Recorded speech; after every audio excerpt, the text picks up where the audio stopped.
Shalom kawan-kawan semua yang ada di room dan ada di live YouTube. Malam hari ini kembali kita akan menanggapi celotehan daripada Ustadz Kaing Nama yang berhasil menipu umatnya sendiri dalam menjelaskan ajaran Kristen, ajaran Alkitab. Apa yang dia sampaikan tentang Alkitab itu tidak sesuai dengan apa yang dipahami oleh orang Kristen sejati tentang ayat-ayat yang dikutipnya. Oleh karena itu, maka kami tim Apologet Kristen CIA, Center of Indonesian Apologetic, akan memberikan respon reaksi terhadap video daripada Ustadz Kainama tersebut. Dan kami hanya untuk membuktikan bahwa apa yang diajarkan, apa yang disampaikan oleh Ustadz Kainama tidaklah mewakili ajaran Kristen yang sejati, tetapi itu merupakan pola ajaran yang sangat keliru dan sangat jauh dari ajaran Kristen yang sejati. Apa ajarannya itu? Itu kita ambil dari ada satu channel YouTube, saya tunjukkan, kita tanggapi dari YouTube ini ya. Dari ini. Kita ambil dari YouTube-nya ini ada. Dari Mualaf Center Hagia Sophia dengan judul penistaan Pak Saifuddin Ibrahim malah akan bikin banyak orang Muslim masuk Islam. Tapi saya tidak akan play daripada YouTube-nya ini. Namun yang saya sudah potong beberapa poin penting apa yang disampaikan dia di sini, di mana dia sendiri memelintir ajaran-ajaran Kristen. Ya, jadi kalau apa yang disampaikan di dalam video yang berdurasi sekitar berapa menit ini ya? Sekitar 1 jam, hampir 2 jam ini, ya, ini sangat tidak ada kaitan dengan ajaran Kristen dan sangat-sangat salah. Sangat kasihan sekali seperti seorang wanita yang masih muda ini dipakai menjadi alat untuk, saya katakan, menipu dan membodohi umatnya sendiri tentang ajaran Kristen. Oke, adapun yang menjadi video sanggahan yang mau kita tanggapi itu adalah sebagai berikut. Saya akan share, kita akan simak bersama-sama, dan nanti kita akan memberikan tanggapan bagaimana ajaran Kristen yang sesungguhnya dari apa. Teman-teman yang ada di room, silakan memberikan beberapa catatan, ayat-ayatnya dicatat, supaya nanti kita bisa tanggapi satu demi satu. Ustazah boleh minta tolong banget, jangan marah, tolong dibacakan. Siap, Ustaz. Matius pasal 4 ayat 1. Maka Iya. Yesus dibawa oleh roh ke padang gurun untuk dicobai iblis. Nah loh, ya, oke, sebentar. Yesus itu yang dianggap Tuhan, ya, saudaraku Kristen dan Katolik. Suaranya sudah ada kan? Yesus yang dikenal oleh umat Kristen dan Katolik adalah Yesus yang ini. Yesus yang dibawa oleh roh ke padang gurun untuk dicobai iblis. Ya, Yesus itu Tuhan yang dibawa oleh roh. Jadi Tuhan dibawa oleh roh untuk dicobai oleh iblis. Ayat satunya diganti 3, Ustazi. Lalu datanglah si pencoba itu dan berkata kepadanya, jika engkau anak Allah, perintahkanlah supaya batu-batu ini menjadi roti. Iblis yang memanggil Yesus dengan sebutan anak Allah. Ya, oke ya. Yesus yang dikenal dan diimani oleh saudaraku tersayang yang aku hormati, Kristen dan Katolik sebagai Tuhan. Mereka kenal Yesus yang dibawa oleh roh untuk dicobai oleh iblis. Dan iblis bilang, engkau anak Allah. Ustazi, mohon maaf, Markus 1 ayat 23. Pada waktu itu, di dalam rumah ibadat itu, ada seorang yang kerasukan roh jahat. Orang itu berteriak. Ya, 24, Ustaz. Supaya kita jangan dibilang comot-comot ayat. Nggak mau saya. Silakan. Ustazah, syukran. Apa urusanmu dengan kami, hai Yesus orang Nazaret? Engkau datang hendak membinasakan kami? Aku tahu siapa engkau, yang kudus dari Allah. 25. Tetapi Yesus menghardiknya, katanya, diam, keluarlah daripadanya. Beberapa saat yang baru lalu ada yang bilang begini. Murtadin juga yang bilang. Rasulullah dikelilingi jin. Yesus itu semua setan dan iblis kenal dia. Bahkan iblis mencobai dia. Kamu nggak pernah protes itu. Santuy-santuy aja. Setiap setan, setiap roh jahat, setiap iblis kenal Yesus. Gimana sih? Ya. Kamu nggak pernah protes. Ya. Markus 3, angka 3-nya Markusnya tetap Ustaz. Afwan Ustaz Arin, Markus 3 ayat 11. Bila mana roh-roh jahat melihat dia, mereka jatuh Iya. tersungkur di hadapannya dan berteriak, "Engkaulah anak Allah." Setan menyembah Yesus sambil bilang, engkau anak Allah. Itu murtadin nggak pernah protes. Diganti jadi Lukas, Ustaz. Lukas 8 ayat 27. Setelah Yesus naik ke darat, datanglah seorang laki-laki dari kota itu menemui dia. Orang itu dirasuki oleh setan-setan, dan sudah lama ia tidak berpakaian dan tidak tinggal dalam rumah, tetapi dalam pekuburan. Wow. Orang yang dirasuki setan, telanjang, tinggal di kuburan. Ya, 28-nya Ustaz Arin. Afwan. Ketika ia melihat Yesus, ia berteriak lalu tersungkur di hadapannya dan berkata dengan suara keras, "Apa urusanmu dengan aku, hai Yesus, anak Allah yang maha tinggi? Aku memohon bunyi lagi kepadamu. Ya, terus. Aku memohon kepadamu supaya engkau jangan menyiksa aku." Tuh ya, bunyi lagi tuh anak Allah ya. Akrab antara iblis dan pengikutnya, setan-setan roh jahat, bahkan yang merasuki orang, itu akrab. Kenal dengan Yesus, kenal dia. Kenal beneran. Beneran, kita udah buktikan ya. Kenal. Oh, astagfirullahaladzim. Itu yang 28-nya diganti 30, Ustazi. Afwan. Dan Yesus bertanya kepadanya, "Siapakah namamu?" Jawabnya, "Legion," karena ia kerasukan banyak setan. Nama legion ini, kata legion adalah hitungan tentara di dalam kesatuan tentara Romawi. Jadi legion. Jadi kira-kira ada 400 setan. Dan semuanya kenal Yesus. 31 Ustaz Arin. Lalu, setan-setan itu memohon kepada Yesus supaya ia jangan memerintahkan mereka masuk ke dalam jurang maut. 32. Adalah di sana sejumlah besar babi sedang mencari makan di lereng gunung. Lalu setan-setan itu meminta kepada Yesus supaya ia memperkenankan mereka memasuki babi-babi itu. Yesus mengabulkan permintaan mereka. Makanya jangan makan babi. Ustaz Arin Afwan ya, Kisah Para Rasul 19 ayat 15. Tetapi roh jahat itu menjawab, "Yesus aku kenal dan Paulus aku ketahui, tetapi kamu, siapa kamu?" Iblis tuh nggak kenal semua manusia. Setan roh jahat tuh nggak kenal semua manusia. Dia kenalnya Yesus sama Paulus. Tuh, baca. Kamu siapa? Nggak kenal dia. Nggak kenal. Dia kenalnya Yesus sama Paulus. Baca. Bukan saya yang bilang. Baca. Yang bilang itu roh jahat. Tetapi roh jahat itu menjawab. Roh jahat, setan, iblis bilang begini. Yesus aku kenal. Paulus aku ketahui. Kamu siapa? Alhamdulillah gua nggak dikenal sama setan. Saya pikir kita tanggapi dulu. Kita tidak lanjutkan videonya. Ada teman-teman yang mau memberikan tanggapan dulu tentang hal ini.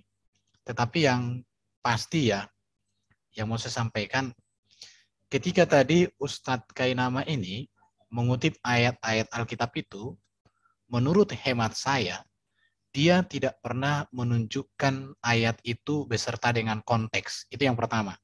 Tapi dia comot-comot seenak udelnya. Mungkin kita perlu untuk memberikan penjelasan tentang hal-hal ini ya. Ada yang bisa share nggak ayat-ayat ini? Ya, bisa. Iya, coba kita mulai dari Matius pasal 4 ayat 1 itu. Kalau dibaca ini keseluruhannya kan, sebenarnya ini sebenarnya memiliki makna yang sangat dalam loh ya. Di dalam iman Kristen, justru ini menegaskan bahwa Yesus itu sebagai Adam yang terakhir. Matius 4 ayat 1 itu ya. Kalau kita lihat ini Matius 4 ayat 1. Cuman Kainama ini nggak mengerti dia. Maka Yesus dibawa oleh roh ke padang gurun untuk dicobai iblis. Jadi memang Yesus dicobai oleh setan, dicobai oleh iblis. Tetapi catatan yang dilupakan oleh Kainama tadi ketika mengutip ayat-ayat ini adalah bahwa Yesus tidak tergoda. Yesus tidak jatuh dalam dosa. Artinya Kainama tidak memberikan informasi yang utuh tentang Yesus. Seharusnya kalau dia ingin memberitakan Injil yang benar kepada orang Muslim supaya saudara-saudara Muslim tidak ditipu oleh dia, seharusnya dia mengatakan begini, Yesus dicobai oleh iblis, tapi Yesus tidak tergoda. Itu membuktikan bahwa Yesus itu kudus, suci, satu-satunya manusia di dunia ini yang digodai oleh iblis saat berpuasa 40 hari, dia tidak terpengaruh. Harusnya itu yang disampaikan Kainama tadi. Tapi dia hanya mengatakan bahwa Yesus dicobai oleh iblis. Jadi Kainama ini menurut saya gini, makanya saya buat judulnya ini, Kainama berhasil menipu para fansnya. Dan saya mau katakan sama para fansnya malam hari ini, kalian dicobai ya. Kalian ditipu sama si Kainama kolo-kolo ini. Jadi ini berbicara pencobaan Yesus. Yang harus kalian simak dari sini kawan-kawanku Muslim, Yesus tidak tergoda, itu intinya ya. Tidak tergoda Yesus. Oke, silakan Domba, Raisen, silakan. Oke, shalom semua. Jadi menarik ya. Kalau kita bahas ini, kalau kita bahas dari Matius 4 semua ini, jelas. Bahasanya gini lah, gampangnya gini. Kainama. Kalau orang berpuasa, lalu digoda temannya, terus dia mengikuti temannya, puasanya dia batal apa tidak? Satu, ya suruh minum, akhirnya dia minum. Dia kena godaan setan apa enggak? Tapi kalau dia tidak tergoda sama temannya, berarti imannya bagaimana? Itu satu. Kalau kau tadi katakan, yang ngomong-ngomong ada yang ditemani jin. Kau yang ngomong itu ya, bukan aku ya ngomong. Kalau Nabi Muhammad digerubungi jin, ya, bukan aku ya. Aku hanya menanggapin. Ya, tentang tadi Markus apa Lukas tadi yang dia itu ya. Setan itu takut. Takut kenapa? Hei, apa urusanmu datang? Ya. Bukan didatangin. Bukan diajak nongkrong. Iblis gak berani nongkrong dengan Yesus. Yesus datang dia takut kok. Bukan waktunya, belum waktunya. Dikirain setan itu Yesus datang mau menghakimin, tapi dia tahu belum waktunya. Makanya sama Yesus dihardik. Bukan setan itu berteman, ngopi apa, enggak. Dihardik. Jadi tahu Yesus datang. Bro Domba, berarti bro hendak menegaskan bahwa setan tidak pernah ibadah bersama dengan Yesus kan? Tidak, takut. Ketakutan kan? Dari jarak jauh itulah dia tahu bahwa sang ilahi ini datang, anak Allah ini datang. Dia bergegas datang ke dia. Woi, ngapain urusan ke sini? Ada apa? Karena iblis tahu belum waktunya. Tapi iblis takut. Kan? Akhirnya apa sama Yesus? Dihardik kan? Tinggalkan tubuh itu. Ngikut apa yang dikatakan Yesus.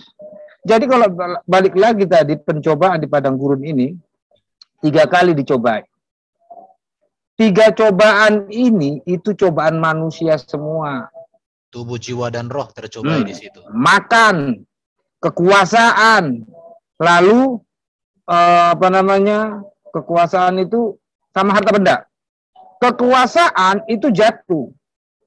Jatuhkan dirimu. Jika engkau berkuasa, engkau akan menyuruh malaikat-malaikat untuk supaya kakimu tidak kantuk. Ya. Kekayaan seluruh kerajaan ini akan kuberikan kepadamu. Kayak nama, lo dikasih 1 M, lo ninggalin tuh imanmu.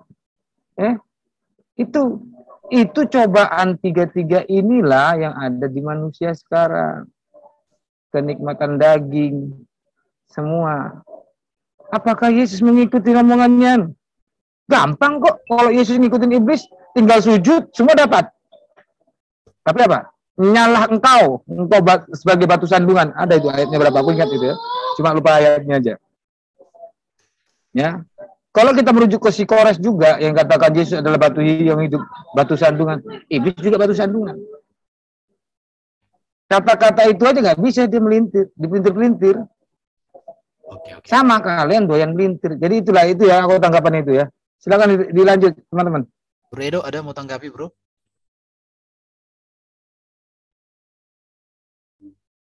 Ya, sebentar.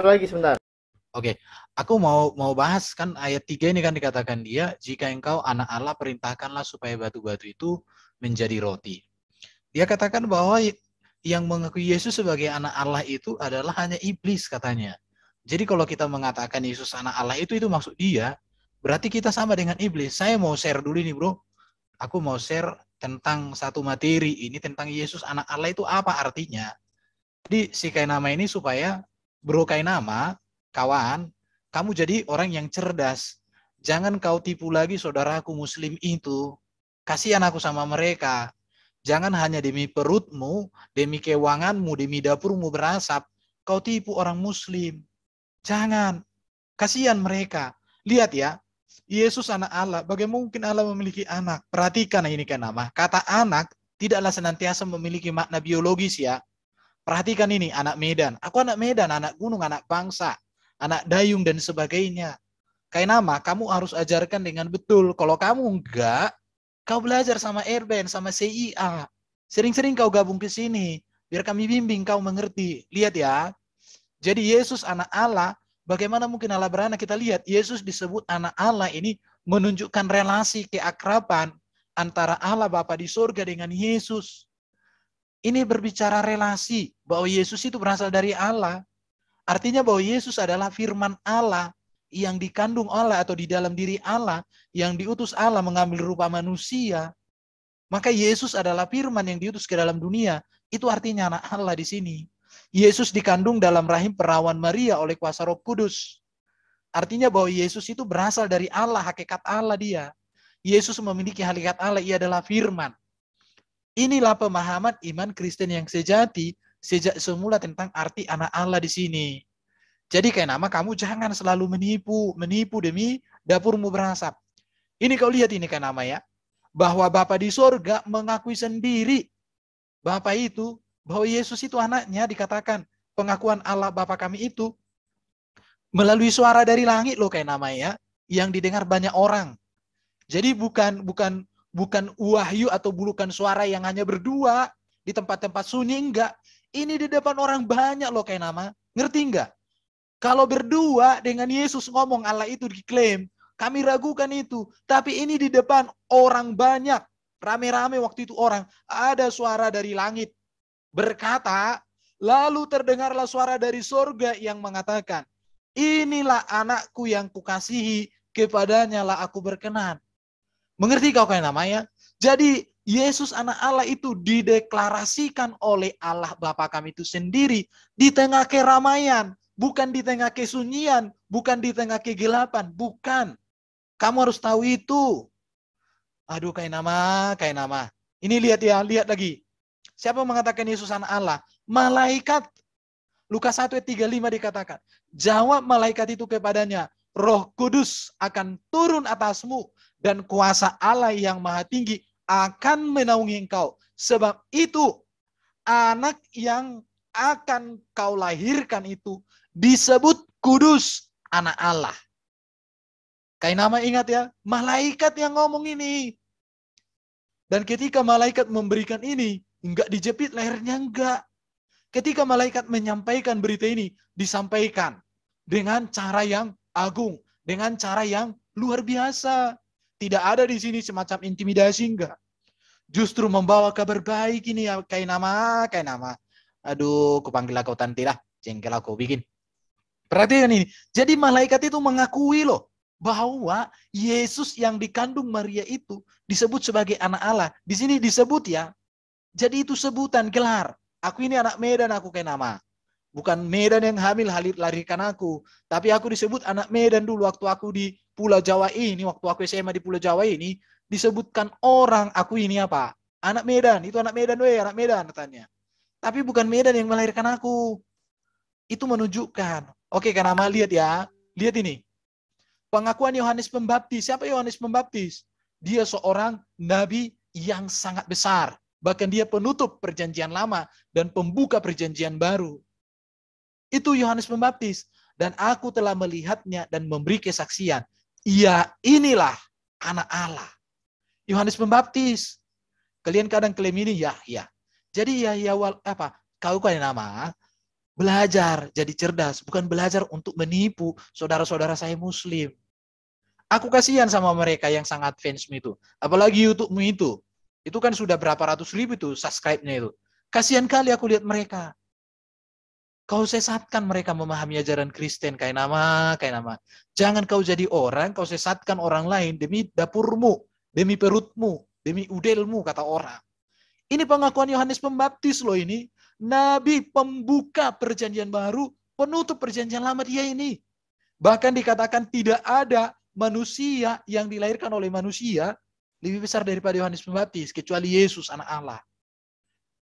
Jadi apa ini si kain nama ini lama-lama apa kau kulihat? Baru Yesus sendiri, perhatikan ya. Jadi tadi Bapa di sorga mengakui Yesus anaknya sendiri. Malaikat mengakui Yesus sebagai anak Allah sendiri. Malaikat, Yohanes Pembaptis. Sekarang kita lihat pengakuan Yesus. Yesus itu memanggil Bapa di sorga itu, memanggil Allah itu sebagai Bapa dan dirinya sebagai anak. Ini ya, supaya kayak nama mengerti ini ya. Lihat ini, lihat kayak nama ya. Supaya kamu mengerti kawanku, sayangku. Yohanes 6:40. Sebab inilah kehendak Bapakku, yaitu supaya setiap orang yang melihat anak dan percaya kepadanya beroleh hidup yang kekal. Dan supaya aku membangkitkannya pada akhir zaman. Sebab inilah kehendak Bapakku. Yesus memanggil Bapa di surga itu sebagai Bapaknya. Dan dia sebagai anaknya. Tapi bukan hanya di situ loh kayak nama. Lihat ini. Yang percaya kepada Yesus sebagai anak Allah, dibangkitkan, diberikan hidup yang kekal pada akhir zaman. Makanya kami ikut Yesus karena dia sudah bangkit naik ke surga menyediakan. Kami tidak mengikut yang di dalam kuburan. Kayak nama. Kau ngerti enggak? Ini semua data-data ini kayak nama. Oke, kita lihat. Pengakuan murid-murid Yesus. Siapa murid-murid ini? Orang yang sangat dekat dengan Yesus, yang melayani bersama Yesus, selama tahunan bersama Yesus, melihat mujizat Yesus, melihat ajaran Yesus. Apa yang dikatakan oleh murid-muridnya? Dan orang-orang yang ada di perahu menyembah Yesus katanya. Sesungguhnya engkau anak Allah. Perhatikan ini, sesungguhnya engkau anak Allah. Artinya Yesus sosok yang berbeda dari semua manusia yang pernah ada dalam sejarah dunia ini. Hanya Yesus satu-satunya yang datang langsung dari sorga melalui rahim perahu Maria. Dan itu menunjukkan bahwa dia adalah firman Allah itu sendiri. Kayak nama, aku mengasihimu. Makanya aku bilangin ini sama kau. Tolong mulai besok-besok, jangan lagi kau tipu saudara-saudaraku muslim itu ya. Aku mengasihi mereka, makanya aku dengan timku, dengan kawan-kawan di sini, di CIA ini, memberikan jawaban. Supaya kamu jangan lagi menipu. Jangan lagi kamu menipu mereka-mereka. Mereka sangat lugu, mereka sangat polos. Mereka tidak ngerti apa-apa. Tapi kamu membodohi mereka dengan cara-cara yang licik sekali kamu kayak nama. Ya, perhatikan ini. Jadi, yang terakhir ya, perhatikan ya kayak nama. Petrus ini, siapa Petrus ini? Murid-murid Yesus sendiri. Apa jawabannya? Maka jawab Simon Petrus, engkau adalah Mesias anak Allah yang hidup. Perhatikan ini. Kayak nama. Kamu belajar jadi orang pintar, bukan belajar jadi penyesat. Belajar kamu jadi orang baik, bukan jadi orang tukang cari makan dari menghina, dari membodohi, dari menipu orang lain. Itu supaya cerdas ya. Pengakuan Nathanael juga sama, pengakuan Marta juga sama. Yang terakhir, ini tadi yang kau kutip itu. Oh, pengakuan kepala pasukan ini. Sebelumnya ini, lihat ya. Kepala pasukan yang menyalibkan Yesus loh. Mereka ini kan, kepala pasukan ini kan gak ngerti mereka siapa Yesus. Pokoknya perintah dari atas, salibkan hukum, katanya dirame-ramekan. Tetapi apa yang terjadi Kainama ketika mereka melihat bagaimana Yesus di dalam salib itu ketika dia disalibkan, maka mereka mengatakan kepala pasukan dan prajurit-prajuritnya yang menjaga Yesus menjadi sangat takut ketika mereka melihat gempa bumi dan apa yang telah terjadi. Lalu berkata, sungguh ia ini adalah anak Allah. Perhatikan ya, awalnya mereka melaksanakan perintah pimpinan mereka untuk menyalibkan Yesus. Mereka polos-polos saja, namanya pasukan. Disuruh untuk hal-hal kayak gitu ya, kesukaan mereka itu. Memukul, mengeluarkan tenaga, kira begitu. Tetapi ketika melihat mereka sosok Yesus yang berbeda, selama dia di dalam disiksa dia, selama dia disalibkan, tidak ada kata-kata yang jelek keluar dari bibirnya. Maka mereka melihat, wow, luar biasa yang terjadi. Maka mereka katakan, sungguh ia ini anak Allah. Kainama belajar. Oke, sekarang yang terakhir memang Kainama ya. Lahir Kainama ya. Yang terakhir ini, perhatikan ini Kainama. Lihat ya Kainama. Pengakuan setan.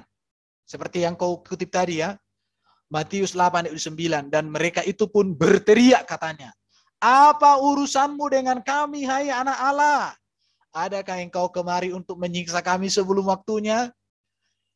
Setan, iblis, jin takut sama Yesus. Jadi bukan akrab seperti yang kau ocehkan tadi dengan bibir kau itu. Ketakutan, bahkan dikatakan, adakah engkau kemari untuk menyiksa kami sebelum waktunya? Setan tahu bahwa Yesus akan menghukum iblis selama-lamanya masuk neraka. Dan kau pun Kainama, kalau kau kayak gini terus, kau hidupmu sama dengan iblis dibuat oleh Yesus. Ingat itu ya.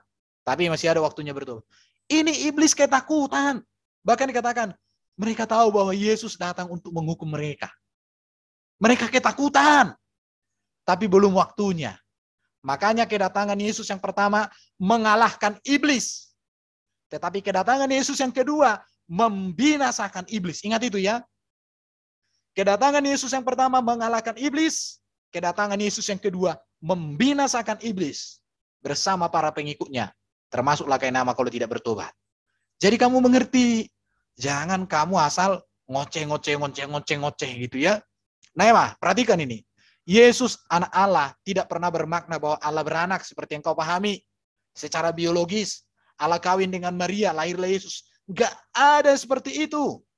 Yesus disebut anak Allah menunjukkan relasi Yesus dengan Allah. Menunjukkan asal-usul Yesus. Bahwa Yesus adalah firman Allah yang diutus Allah mengambil rupa menjadi manusia. Ia dikandung dalam rahim perawan Maria oleh kuasa roh Allah sendiri, Roh Kudus. Yesus berasal dari hakikat Allah, berasal dari surga. Ia tidak diciptakan, tetapi firman yang kekal, yang ada dan terus ada di dalam diri Allah, yang olehnya Allah menciptakan, diutus ke dunia sebagai manusia yang mulia dan sempurna. Yesus memiliki hakikat Allah, yaitu adalah firman-Nya. Yesus berkuasa atas kerajaan Allah, sebab Allah telah memberikan kepada Yesus kuasa di bumi di surga sebagai anak tunggal Allah. Kainama, sahabatku, kawanku, dengarkan apa yang CIA ini ajarkan kepadamu. Jangan lagi kamu menipu saudara-saudara saya Muslim. Kamu mengajarkan Alkitab secara salah, sehingga mereka menjadi terbutakan oleh kebodohanmu dan kesesatanmu. Bertobatlah kau Kainama. Oke, silakan teman-teman. Ya sebenarnya, sebentar, ada Pak Timothy mungkin ya dulu, silakan.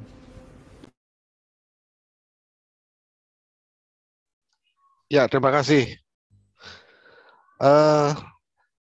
Yang saya bingungkan kenapa ya, kok Kainama tuh botol sekali ya. Dia tidak berani membacakan semua ayat-ayat, tetap aja dia cungkil-cungkil. Coba andainya dia membacakan semua. Jelas sekali dikatakan di ayat-ayat tersebut yang dibacakan.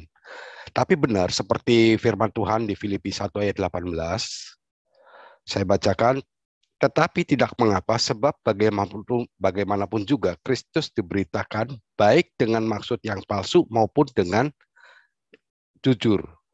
Tentang hal itu aku bersukacita dan aku akan tetap bersukacita. Ini benar sekali firman ini. Nyata contohnya seperti Kainama ini gitu loh. Kemudian dia membandingkan antara Yesus dengan nabinya. Jelas-jelas nabinya kan dikatakan dia dikerubuti ya. Tapi Yesus tidak dikerubuti. Iblis setan begitu ketemu Tuhan Yesus, langsung dia tidak melarikan diri atau minta melarikan diri gitu loh. Tidak berani berhadapan. Aneh sekali orang ini. Oke, itu aja kira-kira. Terima kasih.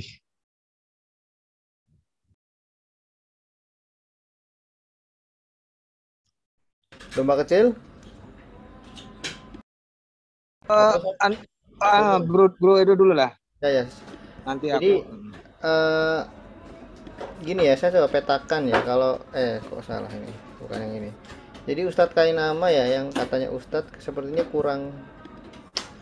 Sebenarnya dari tadi yang ayat-ayat yang dia sodorkan itu ayat-ayat comot ya. Dia mencomot, kemudian menambahkan, menafsirkan secara sepihak, tidak membaca secara komprehensif. Kemudian dia langsung menyusupkan premisnya dia dan kesimpulan. Jadi sebenarnya dia sudah melakukan penafsiran di luar otoritas Kristen, dan ini masuk ke ranah undang-undang penodaan agama. Nah, jadi gini, kalau dibaca di Matius 4 ayat 1 tadi, kan dia memunculkan beberapa premis dan ini ya, premisnya berupa pertanyaan ya. Kira-kira gini kan, Yesus dan setan gitu kan, tentang kedekatan. Nah, tentang kedekatan, terus kemudian apa lagi begitu kan. Sebenarnya premis yang ingin dia sampaikan ini, kesimpulan dia itu ya Yesus dekat dengan setan, kira-kira seperti itu kan. Nah, dari semua ayat yang dia sodorkan itu sebenarnya ini saja sih yang intinya. Lalu kemudian jawaban Kristen ya, kita ya, kalau saya lihat dia itu kurang punya kemampuan membaca secara komprehensif. Terus salah mengartikan kata roh di sini. Ini kan kata roh untuk Roh Kudus gitu kan. Dan kemudian dia lupa membaca di ayat 10-nya. Ya. Matius 4 ayat 10. Nah, di sini dikatakan, maka berkatalah Yesus kepadanya, enyahlah iblis gitu. Masa kalau dekat diusir gitu kan. Jadi sebenarnya dia melakukan gini ya, analisa terhadap tindakan Kainama. Pertama, dia sudah lancang karena menafsirkan akidah ya, ajaran agama lain. Dua, berbasis ya tidak komprehensif, memperkosa ayat ya.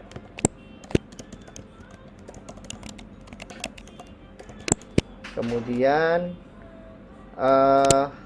premis liar, kesimpulan liar. Terus yang bisa kita simpul sini, dia melakukan framing. Dan ini sudah masuk unsur penodaan agama. Jadi saya tidak terlalu mau membahas substansi teologis karena ngawur. Premisnya sangat sederhana, Yesus dan setan, terus kemudian ingin memunculkan framing kedekatan begitu kan.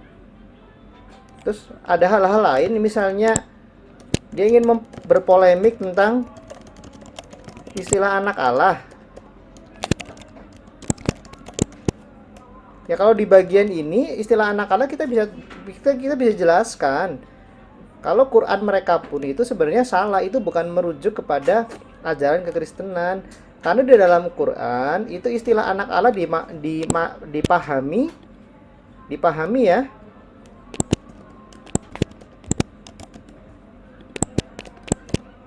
Quranmu Kainama memahami istilah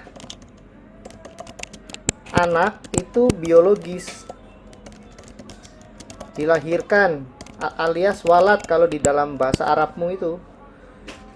Jadi jangan goblok-goblok amat ya. Kekristenan itu sejak awal tuh tidak pernah menggunakan istilah anak Allah itu untuk istilah teologis. Sejak zaman Helenistik pun istilah-istilah filosofis seperti ini sudah sangat banyak. Bahkan zaman sekarang pun tahu gitu loh. Anak Indonesia, memangnya Indonesia punya istri terus beranak, ada ibu Indonesia. Anak tangga, ya kan, misalnya kamu itu anak Ambon, memangnya Ambon punya istri kan? Tidak. Jadi kenapa 1400 tahun goblok berjamaah gitu. Kekristenan ketika Anda menentang, kafirlah orang yang mengatakan bahwa Allah punya istri atau apa misalnya gitu ya, dan beranak, lo orang Kristen ya ikut amin. Kafirlah orang yang mengalmasihkan, mengalahkan Al-Masih, artinya menyamakan Allah Bapa dengan Al-Masih. Kami mengatakan amin. Kafirlah yang menigakan dari yang tiga. Kami mengatakan amin, karena yang di Quranmu itu moncongnya tidak diarahkan ke kami, diarahkan kepada bidat Kristen. Kenapa kau jadi mu'alaf gitu ya? Kamu belajar Kristennya di mana ya, heran? Belajar membaca ya, Pak lain nama ya. Belajar membaca yang baik, secara komprehensif ya. Kekristenan itu Alkitabiah, bukan ayatiah dan perikopiah. Gitu ya. Jadi menurut saya Anda sudah blunder kemana-mana. Kalau standar ini digunakan untuk menganalisa ayat-ayat Quranmu, kamu akan kena ini sendiri, kena bumerang karma sendiri. Misalnya Anda misalnya dikatakan punya tangan gitu, kita memahami itu sebagai Allah punya tangan, duduk di arsy, punya kursi, punya wajah, kan kayak gitu. Jadi jangan begitu dong. Bahkan di Quranmu itu, ini ya, kritik ya, studi kritis untuk Anda kayak nama, supaya kau sadar Quranmu menunjukkan jin mendapat ruang, dalam tanda kutip ya. Bahkan jin bisa bertobat. Ada surat jin. Kemudian tidak semua setan jahat dan sebagainya. Silahkan kau jawab. Jawab ya. Kami beri waktu kau sampai akhir zaman. Ya Pak Erben, itu saja Pak Erben analisa dari saya. Terima kasih. Oke, siapa lagi? Ada mau nanggapi lagi teman-teman? Preman Medan ini ada mau ditanggapi? Domba? Ya saya pikir sudah jelas ya. Contoh kayak di Markus pasal 1 ayat 23 sampai 25 itu kan iblis kan jelas dihardik sama Yesus di situ. Ya. Baru di dalam Markus pasal 3:11 di sini juga iblis itu ketakutan loh. Jadi bukan bersahabat seperti yang dibilang itu. Makanya tadi ketika dia menunjukkan ayat-ayat itu kan seperti yang dikatakan oleh Pak John Timothy ini kan, dia nggak menunjukkan langsung utuh, baca kayak satu perikop minimal kan begitu. Tapi dia hanya comot ini. Dan itu memang berguna untuk orang-orang yang malas berpikir kayak gitu. Itu jadi semoga siapa ini, si kayak nama ini ada kesadaran lah, sadar, bertobat. Baru di dalam Lukas pasal 8 ayat 27 sampai 31, di sini juga ditegaskan bahwa setan ketakutan untuk dihukum di situ ya. Baru kalau Kisah Rasul 19 ayat 15 tadi, Yesus dan Paulus dikenal oleh Paulus, ini dipelintir dia. Kalau kita mau melihat ayat ini, kalau kita mau melihat sebenarnya, ini berbicara tentang bagaimana kuasa-kuasa iblis itu ketika ini ceritanya. Kita lihat aja ya sebentar, saya tunjukkan. Teman-teman ngobrol dulu sebentar, ada yang mau menambahkan? Saya cari data dulu. Ya, jadi keilahian Mesias atau Kristen itu bukan terletak pada istilah anak Allah, tetapi pada gelar anak tunggal Allah. Karena anak Allah, manusia pun anak Allah, malaikat pun anak Allah, disebut anak-anak Allah gitu ya. Tetapi keilahian Yesus itu bukan pada istilah gelar anak Allah, tetapi anak tunggal Allah. Anak tunggal Allah ini menunjuk kepada firman dari Allah. Karena Allah itu esa, maka firmannya pun esa. Makanya disebut anak tunggal gitu. Makasih. Ini tadi kan si Kainama itu diikuti dia Kisah Rasul 19 ayat 15. Dikatakan Yesus aku kenal, Paulus aku ketahui, tetapi kamu siapakah kamu? Dia lupa membaca ayat ini secara utuh. Gak usah jauh-jauh. Kalau dibaca di ayat 13 kan sudah. Mesias atau Kristus. Ya, di dalam ayat 13 juga beberapa tukang jampi Yahudi yang berjalan keliling di negeri itu mencoba menyebut nama Tuhan Yesus atas mereka yang kerasukan roh jahat dengan berseru katanya, aku menyumpahi kamu demi nama Yesus yang diberitakan oleh Paulus. Mereka yang melakukan hal itu ialah 7 anak dari seorang imam kepala Yahudi yang bernama Skewa. Tetapi roh jahat itu menjawab, Yesus aku kenal, Paulus aku ketahui, tetapi kamu siapa kamu? Dan orang yang dirasuk roh jahat itu menerpa mereka dan menggagahi mereka semua dan mengalahkannya. Ini berbicara tentang apa ini? Nah, ini berbicara tentang bagaimana ada sekelompok orang di sini ingin mencoba-coba apa yang dilakukan oleh Paulus, tapi oleh Paulus di sini. Tetapi apa yang terjadi? Mereka digagahi. Kenapa? Karena mereka hanya mencoba-coba, bukan karena percaya. Jadi artinya di sini kalau orang mau main-main dalam pelayanan pelepasan roh jahat tanpa sungguh-sungguh mengenal dan hidup di dalam Yesus, ia akan dikalahkan. Tapi kalau sungguh-sungguh orang percaya kepada Yesus, ada kelepasan. Tapi orang-orang ini kan lihat ini, aku menyumpahi kamu. Mana ada kayak gini cara mengusir setan. Aku memerintahkan engkau dalam nama Yesus, Tuhan dan Juru Selamatku. Begitu, bukan kayak gini. Jadi kayak nama, sekali lagi saya katakan, kamu belajar untuk membaca secara utuh. Tadi kawan saya, Bro Justin sudah mengatakan, orang Kristen itu Alkitabiah, bukan ayatiah.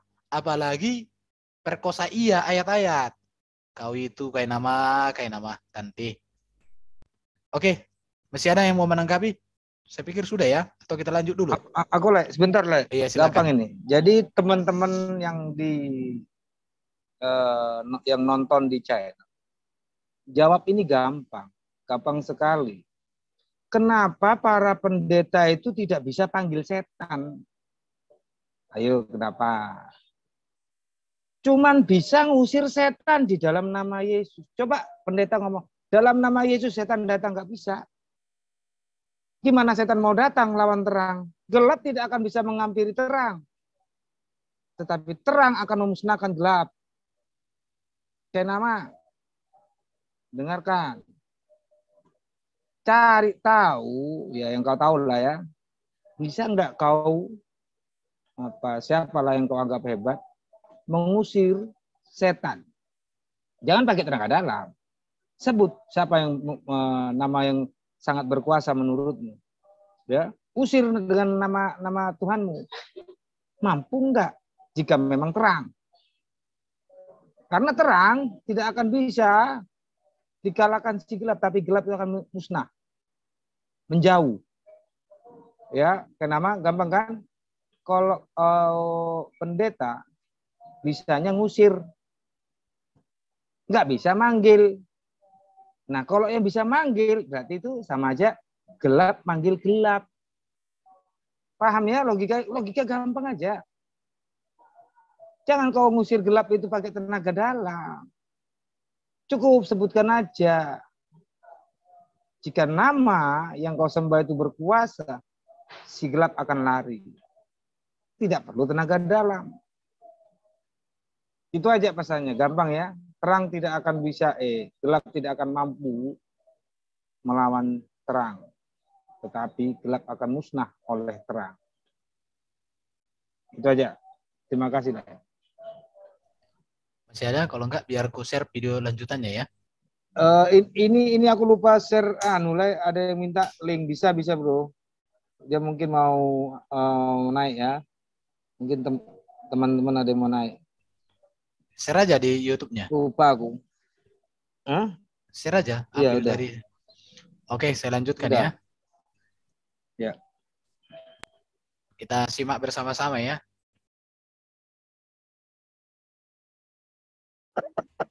Aduh, ya Allah. Balik lagi Ustaz Markus. Biar cepet aja nih, enak nih. Asik nih. Markus 1 ayat 32 Ustaz. Menjelang malam, sesudah matahari terbenam, dibawakan kepada Yesus semua orang yang menderita sakit dan yang kerasukan setan. 32-nya diganti 34 Ustaz Tuan Guru, afwan, syukran. Ia menyembuhkan banyak orang yang menderita bermacam-macam penyakit dan mengusir banyak setan. Ia tidak memperbolehkan setan-setan itu berbicara, sebab mereka mengenal Dia. Ini seru deh. Yesus sama setan kenal akrab. Ia menyembuhkan banyak orang yang menderita bermacam-macam penyakit dan mengusir banyak setan.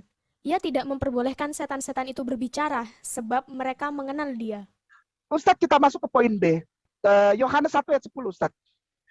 Ia telah ada di dalam dunia dan dunia dijadikan olehnya, tetapi dunia tidak mengenalnya. Setan, iblis, roh jahat kenal Dia. Dunia, satu dunia tidak kenal Dia, tidak kenal Yesus. Ngerti ya? Yohanes, tadi kan Yohanes 1. 10-nya diganti 31, Tuan Guru. Ustazi. Dan aku sendiri pun mula-mula tidak mengenal Dia, tetapi untuk itulah aku datang dan membaptis dengan air supaya ia dinyatakan kepada Israel. Ini Yohanes yang ngomong. Sepupunya, namanya Nabi Yahya alaihi salam. Namanya Nabi Yahya alaihi salam. Orang Kristen mengenalnya dengan sebutan Yohanes Pembaptis. Sepupunya Jesus. Dia aja nggak kenal. Nggak kenal dia. Nabi loh. Udah gitu, Nabi Yahya alaihissalam, Nabi, putra dari Nabi Zakaria alaihissalam. Nggak kenal. Padahal sepupu. Nggak kenal. Nggak kenal. Lalu ditekankan. Oh, ternyata setelah aku kenal dia, dia ini yang dinyatakan kepada Bani Israel. Tidak seluruh dunia. Hanya untuk Bani Israel. Ngerti ya? Ngerti ya? Oke ya, baik. Lalu 31-nya itu diganti. Kedua murid itu mendengar apa yang dikatakannya itu, lalu mereka pergi mengikut Yesus. Iya, 38. Tetapi Yesus menoleh ke belakang. Ia melihat bahwa mereka mengikut Dia, lalu berkata kepada mereka, "Apakah yang kamu cari?" Kata mereka kepadanya, "Robi," artinya guru. "Di manakah engkau tinggal?" Nggak kenal muridnya. Ini muridnya, nggak kenal. Loh, kok nggak kenal, orang ngikutin kok. Kalau kenal dia nggak perlu tanya. Ini nanya, Rabi. Rabi itu artinya ustadz, guru. Ustadz, serius. Bahasa Ibraninya Rabuni. Ustadzku, tuan guruku. Rabuni. Kalau guru saja, Rabai, Rabi. Ya Rabai, ya Rabbi, ya guru, ya ustadz. Ustadz tinggal di mana sih? Nggak kenal. Lanjut, Lukas 1 ayat 19, Ustadz Arin. Afwan. Mari kita mulai mengenal Yesus. Ini Yesus yang harus kita kenal. Lukas 1 ayat 19. Jawab malaikat itu kepadanya, "Akulah Gabriel, yang melayani Allah dan aku telah diutus untuk berbicara dengan engkau dan untuk menyampaikan kabar baik ini kepadamu." Ya, cepat saja. Alhamdulillah, insya Allah. Ustadz Arin geser ke bawah. Kita lihat kata malaikat itu nomornya berapa. Kata malaikat ya. Agelos, ingetin tuh ya. Saya tulis nih. Agelos itu nomor konkordansinya G032 ya. Oke, Agelos. Agelos ini artinya malaikat.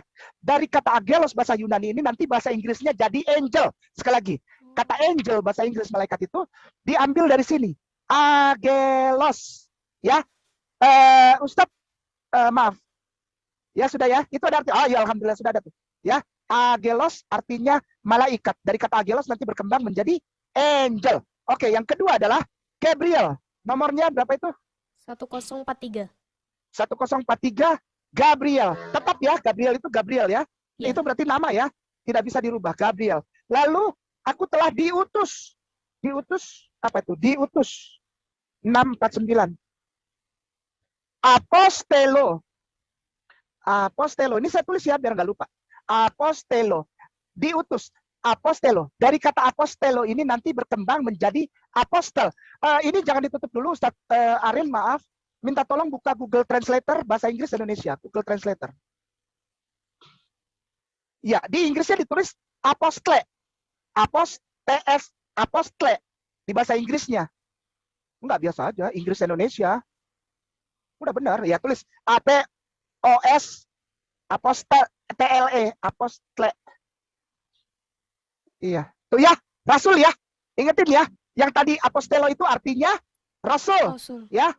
Ya, oke ya. Berarti Jibril itu mengemban tugas sebagai rasul juga. Ya. Malaikat juga. Oke? Balik lagi. Ustadz Arin, mantap. Terima kasih banyak. Balik lagi ya. Lalu kabar baik. Kabar baik itu 2097. Ya, saya tulis ini. EU ageliso. Tadi yang pertama itu malaikat agelos. Lalu ini ageliso. Artinya, ya kan benar nggak? Iya. Satu akar kata yang sama. Ageliso dengan agelos. Artinya Injil. Tuh dibuat tuh. Aktif dan medium memberitakan kabar baik. Injil. Injil. EU agelizo. Injil artinya. Jadi, Yesus yang mana yang kita mau kenali? Yesus yang malaikat Jibril alaihissalam diutus Allah untuk datang kepada Yesus yang apostelo atau rasul untuk menerima Injil. Ngerti? Ya. Ini harus tahu dulu. Kalau udah tahu ini udah enak kita. Tapi kalau masih berpegang Yesus itu anak Allah, kamu sama seperti yang poin A tadi tuh. Ini gede. Kalau kami masih berpikir bahwa Yesus itu anak Allah, kamu masih ada di lingkaran A tadi tuh, yang ada tulisan apa? Legion. Yesus itu apostelo yang didatangi oleh Gabriel, agelos, untuk diberikan EU agelizo. Ngerti nggak sih? Ini orang yang nggak pernah sekolah aja ngerti. Masa lu nggak ngerti? Ustadz Arin, balik lagi Ustadz Arin. Asik nih, asik ya. Mari kita mengenal Yesus. Yesus yang mana? Yesus yang Rasul, Apostelo. Ngerti yang nggak lo sih? Saya tulis nih. EU AG.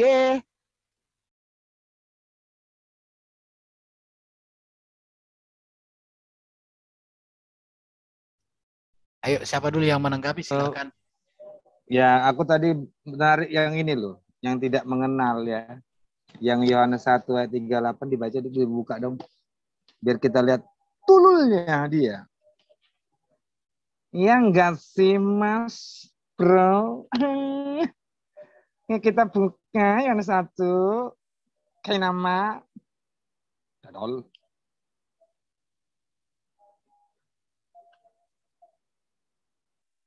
Bisa lah. Yohanes 1 ayat 38, berikut ayat 35, 36, 37, 38. Dia emang nggak bisa baca. Memang polemikis. Ya, memalukan.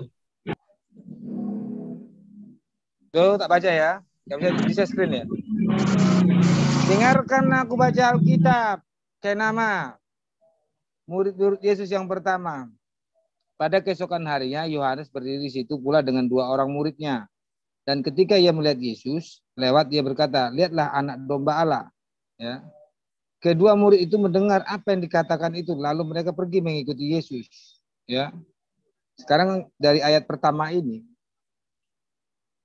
memang murid-murid Yesus nggak tahu dia tinggal di mana. Karena waktu pertama kali mereka itu mengikuti Yesus. Jangan kau bilang bahwa dia kenal emaknya, kenal rumahnya di mana. Enggak. Tidak ada yang kenal dia. Jadi kalau kau katakan sudah kenal lama, itu adalah Yohanes kenal lama, tidak. Yohanes sama Yesus itu selisih 6 bulan. Ya. Jadi yang lahir dulu Yohanes. Nah, di umur berapa itulah yang ada untuk pembunuhan itu waktu Yesus lahir. Kan pergi. Menjauh dari saudara-saudaranya. Kemana? Ke Mesir. Jadi ada kontakkah yang nggak ada? Jadi jelas kalau dikatakan Yohanes tidak mengenal Yesus, bisa jadi. Tidak mengenal. Tidak pernah bermain-main. Oke, Jadi saya jelas ya kan nama kalau baca ya lanjutlah. Ada bel aku juga. ya, Jadi aku hilang mau konsentrasi. ini di dalam Yohanes pasal 1 ayat 10 ini kayak nama ini kembali lagi menunjukkan bahwa dia ini tidak pernah belajar dengan bagus. Kenapa saya katakan demikian? Ini ya, cuman mohon maaf ini buram karena kamera kurang pas. Tapi ini bisa dibaca di dalam pedoman penafsiran Alkitab Injil Yohanes yang diterbitkan oleh Lembaga Alkitab Indonesia dan Yayasan Karunia Bakti Budaya.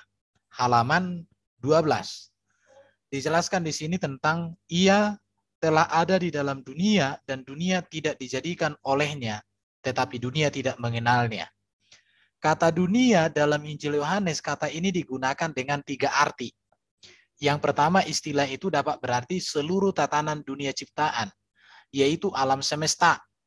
Yang kedua, secara lebih umum istilah itu dipakai dalam arti dunia umat manusia pada umumnya dan mempunyai arti netral. Yang ketiga, terutama di paruh kedua kitab Injil ini, dunia disamakan dengan orang-orang yang bersekutu dengan kuasa-kuasa kejahatan di dalam melawan Allah.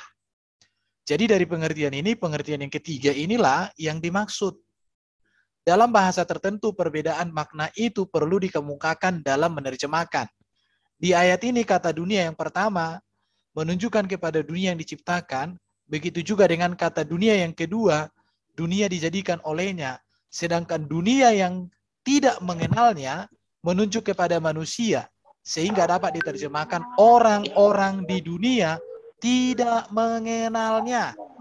Itu yang mau dimaksudkan di sini ya. Kamu marahin adik pinter. Ini masih dicolok di sini. Mute dulu Bu belajar. Ya.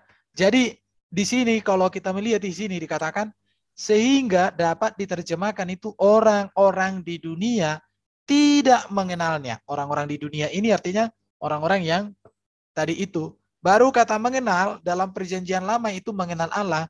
Bukan hanya berarti mengenal siapa dia sebenarnya. Tetapi yang lebih penting lagi adalah bersikap terhadapnya dengan cara beriman kepadanya dan menaatinya. Jadi bukan mengenal seperti yang dipahami Kainama. Tetapi mengenal di sini yang dimaksud adalah bersikap terhadap Yesus dengan cara beriman dan menaati dia. Dalam Injil Yohanes, kedua unsur itu penting. Tetapi bersikap dengan cara beriman kepadanya itulah yang terpenting. Jadi mengenalnya dapat diterjemahkan menjadi mengenal dia dengan sebenarnya. Atau dapat pula mengakuinya. Jadi Kainama ini kembali lagi selalu kamu menipu orang-orang yang sangat tidak cerdas itu. Jadi kasihan aku lihat kau, apalagi orang-orang yang menganggap kau benar. Padahal apa yang kau ajarkan ini mirip seperti iblis mengutip ayat-ayat Alkitab untuk dipelintir supaya manusia tersesat karena dia sudah tersesat. Itulah kau Kainama. Jadi firman itu ada di dunia dan dunia dijadikan melalui dia, tetapi orang-orang di dunia tidak mengenal dia dengan sebenarnya. Inilah pengertian ayat ini. Kalau kamu mau Kainama, kau baca buku ini, kau beli. Kau kan di daerah Bogor kau tinggal. Dekatnya ke BPK atau ke Lembaga Alkitab. Kau belilah supaya kau kelihatan cerdas. Oke, silakan lanjutkan teman-teman. Ya, boleh ya. Ya, saya mau mencoba memberikan analisa terhadap kecerdasan dari si Kainama ya. Jadi tadi Kainama kan mencontohkan membaca kitab suci kita ya. Tapi saya mencoba untuk membuat satu metodologi dengan satu ilustrasi ya. Jadi misalnya ada kitab yang bernama Al-Kainama gitu ya. Di sini saya bagi 3 kolom ya. Nama surah, dan ada tafsirnya. Katakanlah tafsirnya itu dari orang yang bernama Al-Kain-Kain gitu ya. Jadi misalnya surah dari kitab Al-Qainama, surah sapi betina. Misalnya pasal 1 berbunyi, Qainama pergi ke pasar dibawa oleh tukang ojek. Lompat ya, kan Qainama suka lompat-lompat. Pasal 5, ada seorang perempuan yang bernama Bencos, teman dari tukang ojek. Ya. Oke. Pasal 5 ayat 30, si Bencos jualan babi. Dipotong tuh, yuk lompat ke surah lain, namanya surah semut. Pasal 1 ayat 10, Qainama sangat suka babi. Nah, lompat lagi ke surah lain, Qainama surah jin misalnya. Syarat masuk surganya jin adalah minum kencing onta. Lalu si ahli tafsir ini yang namanya Al-Qaing-Qaing gitu ya, itu membuat satu kesimpulan. Kesimpulannya begini, Qainama adalah suami dari si Bencos, perempuan yang bernama Bencos. Mereka adalah penyuka babi dan kencing onta. Qainama dan sang istri, yaitu Bencos, saling mencintai sampai surga. Dan ke surga diantar tukang ojek. Jadi ini yang disebut dengan cocok logi, comot logi. Kesimpulannya ngawur, bukan lagi nggak ada sama sekali. Saya nggak tertarik membahasnya sebenarnya, tapi karena Urban ini guru saya ya, jadi saya mau membahas lah, gitu kan? Lalu tanggapan kami orang Kristen ya, apa yang perlu ditanggap loh, ini lelucon kok.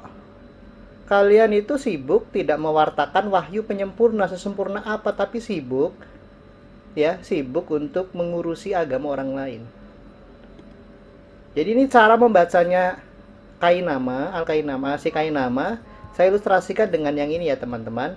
Mohon maaf ya kalau ini saya nggak mau terlalu kasar, tapi ya ini fakta supaya si Qainama ini, si Ustadz Qainama ini belajar untuk sadar membaca dan menyimpulkan tuh jangan menggunakan yang ada di kolom ini ya, tafsir Al-Qaing-Qaing gitu. Makasih Pak Urban. Oke, silakan teman-teman yang memberikan suara, tanggapan silakan. Halo? Pak Umisar, monggo Pak Umisar. Jadi ini tambahan tadi ya, itu mula-mulanya Yesus menerima murid dari Yohanes itu, mengikuti Yesus. Jadi dia belum punya murid di situ, di ayat yang dibilang Yohanes tadi itu. Namanya Andreas. Kan dodol, makanya baca Alkitab yang baik. Bukan kau cari-cari salahnya. Jangan kalau semua dicari salahnya, bisa lah. Apapun yang ada di bumi ini, kata-kata bijak pun bisa bikin salah. Ya. Begini Pak Domba. Janganlah tulul. Pak Domba, orang yang sudah rabun mata, yang terang pun pasti rabun. Jadi kayak nama ini. Iya, dia kan kurang gizi, gitu kurang loh. Gizi dia. Mas Bro. Oke, kita selesaikan ya videonya ya. Oke. Ada satu topik yang Cocok nggak suara gue kayak dia?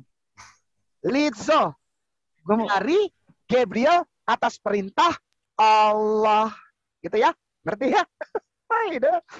Oke. Lukas 1 tadi 19 ya, diganti 26 Ustaz. Afwan. Dalam bulan Oke, yang silakan. ke-6, Ya. Allah menyuruh malaikat Gabriel pergi ke sebuah kota di Galilea bernama Nazaret 27-nya Ustaz. kepada seorang perawan yang bertunangan dengan seorang bernama Yusuf dari keluarga Daud. Nama perawan itu Maria. Ya, berarti Gabriel yang membawa Injil itu mengabarkan kepada Maria atau Maryam bahwa dia akan punya anak yang akan menerima ini, ngerti ya? Ngerti ya? Ngerti ya? Al-Quran menulis, ketika habis melahirkan, setelah selesai melahirkan, semua orang Islam tahu surat Maryam.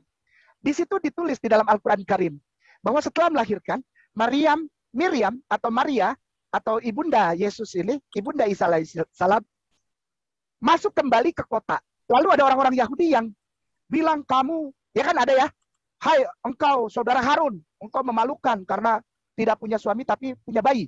Lalu Maria dibuat tisu. Di dalam Al-Quranul Karim, Maria dibuat tisu. Yang menjawab itu bayi. Benar nggak? Nabi Isa alaihissalam ya, di dalam gendongan menjawab. Dia bilang apa? Aku adalah Nabi Allah, menerima kitabnya Injil. Ini dia. Jadi Injil itu bukan Biblos, Injil itu bukan Bible, Injil itu bukan Alkitab. Injil itu bukan Matius, Markus, Lukas, Yohanes.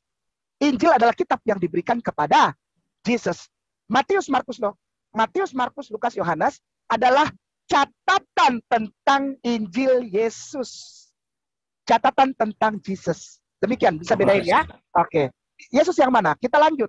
Lukas 2 ayat 11. Hari ini telah lahir bagimu juru selamat, yaitu Kristus, Tuhan di kota Daud. Benar nggak itu di situ dibilang? Malaikat bilang, hari ini telah lahir Tuhan. Kata Tuhan angkanya berapa, Ustaz? 2962. Silakan diklik. Apa artinya? Tuhan, pemilik. Oke, ya. Oke ya, udah ya. Oke. Kurios. Lukas 2 ayat 11 itu. Kurios itu angkanya G2962. Kurios diartikan sebagai Tuhan ya. Ya, lihat definisinya Ustaz. Lihat definisinya. Ya, udah. Apa tuh? Tuhan, pemilik. Tapi bahasa ini, kurios ini, arti utamanya itu sebetulnya dari bahasa Inggris. Coba baca nomor 1 tuh. Nomor 1 di bawah. He to whom a person or things belong, about which he has power to deciding master Lord. Ini di blok, dipindahin ke Google Translator yang tadi. Supaya orang Kristen nggak salah kaprah. Supaya orang Kristen Katolik nggak salah kaprah. Copy. Ini arti sesungguhnya dari kata kurios. Dia yang memiliki seseorang atau sesuatu yang tentangnya dia memiliki kekuatan memutuskan. Tuhan, tidak pernah Tuhan. Tidak pernah. Jadilah hari Lukas pasal 2:11 bilang, hari ini telah lahir bagimu juru selamat, yaitu Kristus, Tuhan di kota Daud. Tidak pernah Tuhan. Oke. Aku sebentar lah. Oke, silakan. Cantik kali dia memangnya kalau bicara. Ya, jadi yang tadi ya, kayak nama. Kamu tahu kan orang Yahudi menanti siapa? Mesias. Lalu datang seorang bayi kecil, dengarkan baik-baik, berkata, bayi ya, aku Mesias. Telah diberikan aku kitab Injil. Logikanya, jika para rabi itu, yang orang Yahudi itu, menunggu sang Mesias dan melihat bayi yang bisa berkata-kata bahwa dia adalah Mesias. Dan telah diberikan aku kitab Injil. Dan kata orang Yahudi, Injil adalah kabar baik. Ya. Berarti kalau orang Yahudi ini tidak mengakui bayi yang bisa bicara ini Mesias, berarti orang rabi ini udah goblok. Ya, ahli Farisi ini goblok. Karena mereka tahu yang dinanti-nanti Mesias. Ada bayi ajaib berkata demikian, bahwa dia adalah Mesias. Ya. Nah, itu kalau goblok dia nggak tahu. Tapi kalau dia pintar, si rabi ini, ya aku yakin pintar lah orang rabi. Karena menunggu sang Mesias itu. Jelas bayi ini akan diagung-agungkan. Karena bayi inilah yang ditunggu-tunggu oleh orang Farisi dan orang Yahudi semuanya. Jelas? Kayak nama? Jadi jelas tentu ya. Kau sudah membuka namanya virus. Yaitu vaksinku. Bahwa Isa dan Yesus berbeda. Dalam Alkitab tidak pernah Yesus bayi itu berbicara. Jika Yesus berbicara demikian, maka orang seluruh Yahudi, orang Farisi, ahli Taurat dan lain-lain itu akan menyembah dia yang sejak bayi itu. Kau dengar itu? Jadi jangan tulul. Coba kau tanya sama orang Yahudi. Sampai sekarang mereka menunggu itu namanya Mesias. Dan tidak ada orang yang berani mengaku Mesias. Ada bayi kecil yang sebetulnya belum bisa berbicara, tapi dia bisa berbicara dan berkata, akulah Mesias. Bukankah itu suatu keajaiban? Nah, itu kalau itu namanya suatu keajaiban, orang Yahudi, orang Farisi, orang ahli Taurat akan menyembah dia. Karena dia mendengarkan langsung. Apalagi dikatakan ya memegang kitab. Telah diberikan kitab Injil. Tuh, jadi umat Islam perhatikan itu ya. Logika dasar aja udah runtuh. Ya, ingat, orang Yahudi sampai sekarang menunggu Mesias. Padahal Mesias sudah diungkapkan sejak Isa lahir. Kalian pikir kalau nggak sah saya ngomong. Lanjut. Ya, aku bisa sedikit ya, 2 menit aja nanti Pak Humisar ya. Oke. Silakan Bro Edo.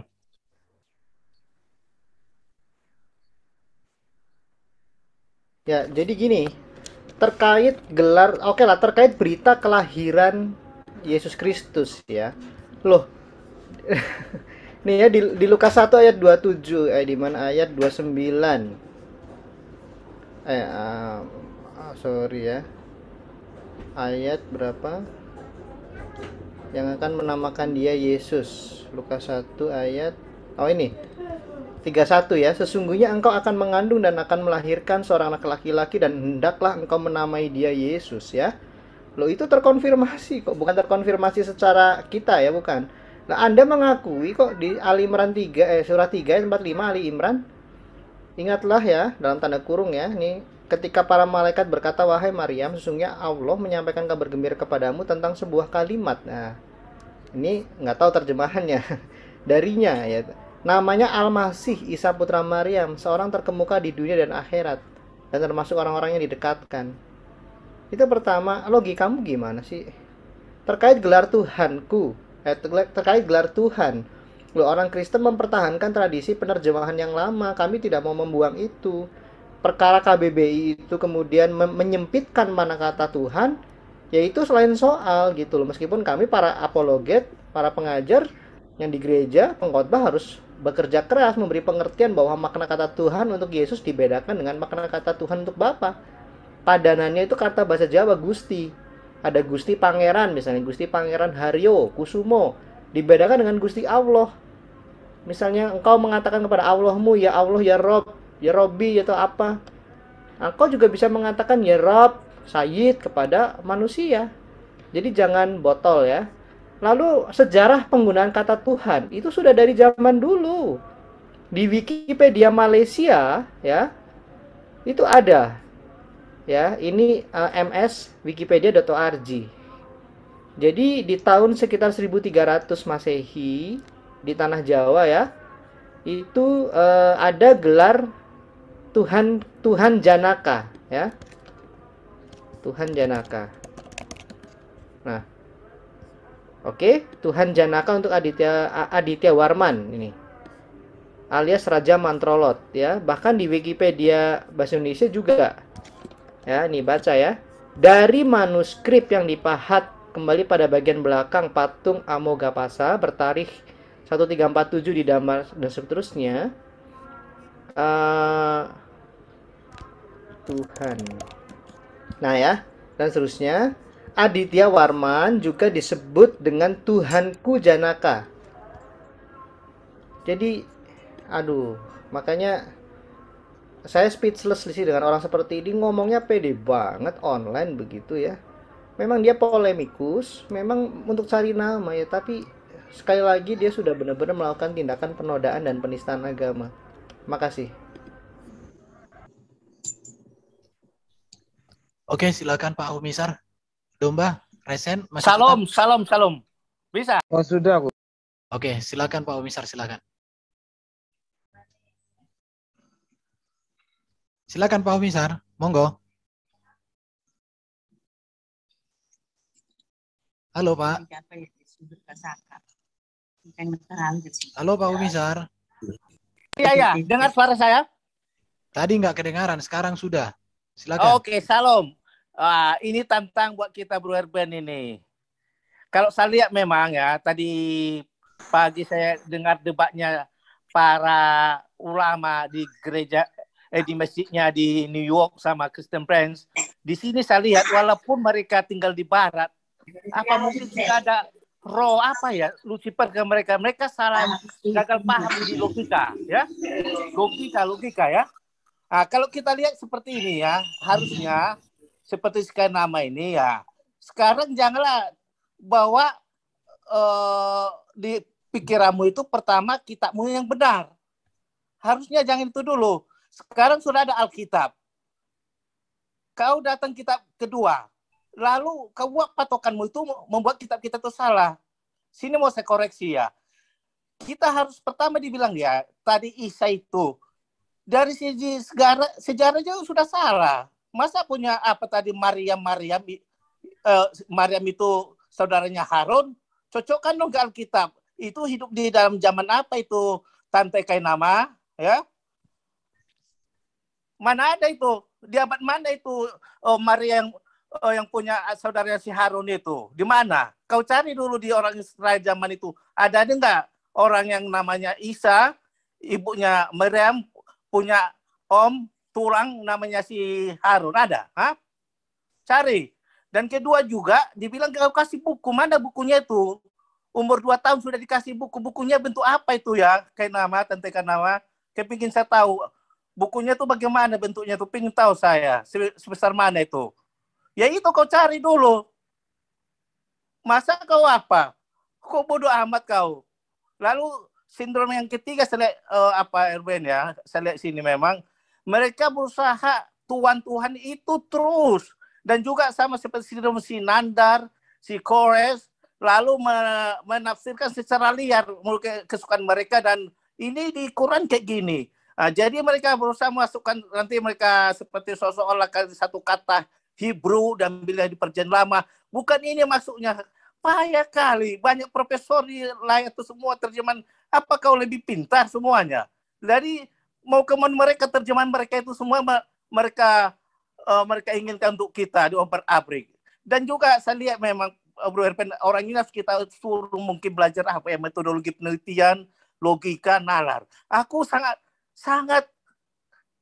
sedih aku waktu saya baca pun orang yang dengar tadi, orang yang tinggal pun di Amerika, lawan Christian Prince, kemana diuterus rahim, kok rahimnya dibilangnya agak, kalau saya lihat tafsir itu berarti menurut Al-Quran 23 12 sama 14 sama apalagi yang dibilang sperma itu, berarti kalau itu penafsiran mereka berarti kok rahim itu di atas pusat, karena dibilang kan itu antara apa tulang iga sama tulang belakang, berarti itu enggak bro, itu di bawah pusat, itu semua sangat jauh sekali. Jadi logikanya mereka selalu bilang itu ilmu sains itu meniru dari Quran. Ilmu sains belum cukup untuk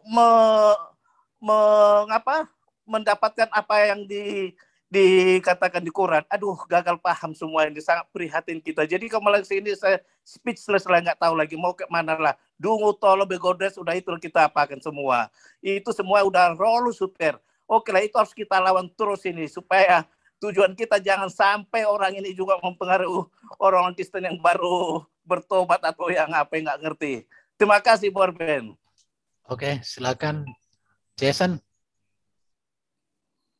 Oke, makasih Pak Erben. Salam sadar, ada Pak salam sadar. Untuk Pak Kainama, saya juga heran kenapa dia bisa mengkaitkan Maria itu saudara Harun.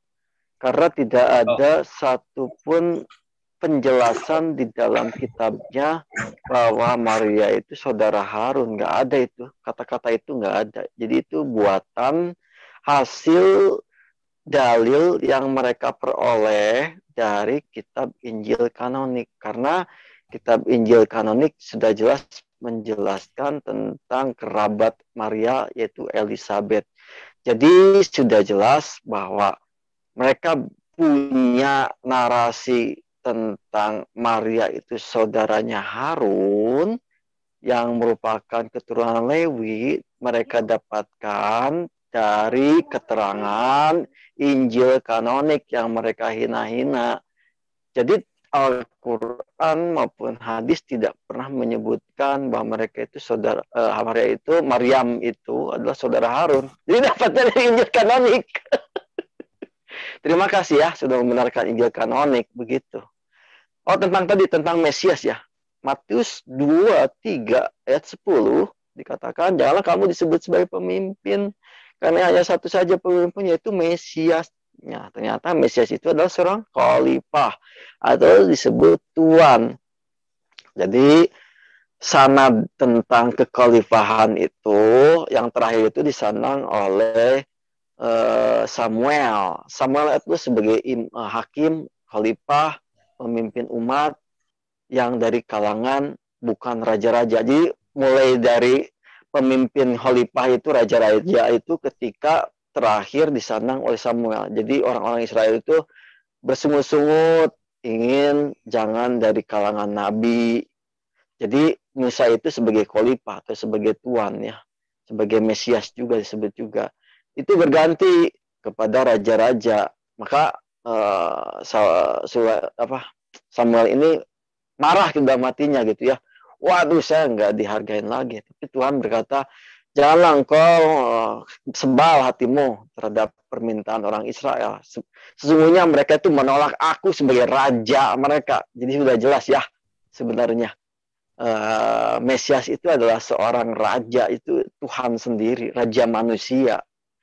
Dan itu Tuhan setuju ya permintaan orang Israel itu bahwa Mesias yang disebut tadi Matius 2:3-10 yaitu pemimpin itu digantikan mulai pasal Saul. Saul yang mulai pertama kali sebagai raja Mesias untuk menyelamatkan rakyatnya. Jadi tujuan raja itu diurapi yaitu untuk menyelamatkan, memang untuk menyelamatkan sebagai wakil Tuhan ya, wakil Tuhan di bumi. Tapi masalahnya, ini nabi-nabi kan nggak jadi Mesias, mati lagi, ganti lagi Mesias. Jadi Mesiasnya cuma sementara. Tapi tentang Yesus, dia itu tahtanya bukan di Yerusalem lagi, tapi di sebelah kanan, dalam gambaran di sorga itu di sorga. Jadi tahtanya di sorga. Jadi dia itu raja orang Yahudi yang bertahta di sorga. Mesiasnya tidak pernah beralih lagi kepada misalnya Petrus ataupun kemudian beralih kepada Paulus, mungkin yang terakhir kepada Yohanes karena dia yang paling lama ya.